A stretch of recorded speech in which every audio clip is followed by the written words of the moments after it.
ne kemi transmetuar, pra si të shikohet 2 persona, si që ju raportuat, dhe momenti i shpërthimit, sasia pra ke mësuar detaje ka qenë e vogël duke parë që është dëmtuar vetëm pjesa e përparme, është vendosur në anën në pranë gomës së parë të djathtë dhe jo në anën jo në krahun e shoferit, ku ndoshta mund të ishte fatale, pra mund të kishte psuar dëmtime ndreca në rast se tritoli do të ishte vendosur në anën tjetër në krahun e majt.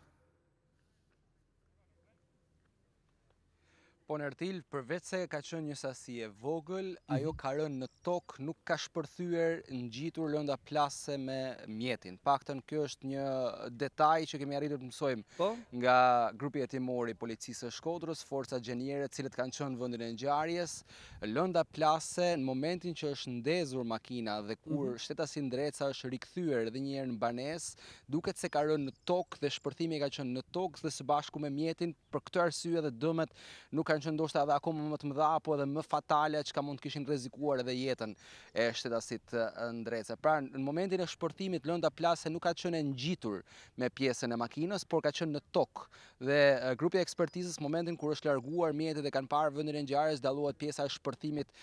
në tokë e mjetit plasës dhe më pas dëmi që ka shkaktuar në automjet. Normalisht po të kishte qenë në anën e shoferit, dëmet ndoshta për zotin Ndreca mund të kishin qenë më të mëdha, pasi ai ka shpëtuar mrekullisht i atentati, siç shihet edhe nga pamjet dhe kamerat e sigurisë që Report Televizion ka siguruar, qoftë në momentin kur autorët kanë vendosur lëndën plase në anën e pasagjerit, por qoftë edhe në momentin e shpërthimit, dëmet më të mëdha kanë qenë në pjesën e djathtë të mjetit, në pjesën e pasagjerit, duke shpëtuar mrekullisht kreu i Partisë Demokratike zotin Ndreca. Pamjet në fakt në Ertil tregojnë gjithçka në lidhje me ato çfarë ka ndodhur, siç shihen 2 autorët cilët kanë vendosur lëndën plase, por edhe në mëngjes më pas kur zoti Ndreca i është drejtuar makinës, momentin që ai ka tentuar të niset,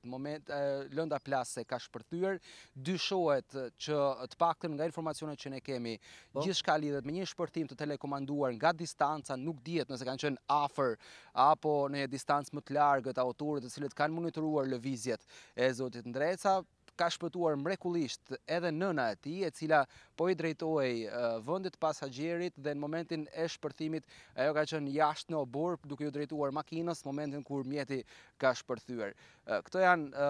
nëse mund të them, detajet e fundit që mund të përcjellim nga ngjarja apo nga ajo çfarë kemi arritur të mësojmë që prej mëngjesit e ditës së sotme, megjithatë siç kemi ndjekur edhe drejt për drejt deklaratat të vet zotit Ndreca, por edhe drejtuesve politik të Partisë Demokratike, që zonjës Bardeli, por edhe zotit Hila, apeli tashmë i drejtohet organeve drejtësisë dhe policisë shtetit për zbardhjen e menjëhershme të kësaj ngjarje të rëndë. Pra, fuqia e shpërthimit tritolit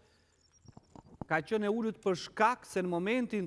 siç thoni ju, pra Ergys, nga burimet e policisë, momentin që është bërë ndezja e makinës, aty ndoshta ka nga ajo tronditja që ndodh gjithmonë makina kur bën atë lëvizje. Ka rënë në tokë. Kur ndizet ka rënë në tokë. Dhe kjo ka ulur fuqinë shpërthyese. Fuqinë e shpërthimit, po.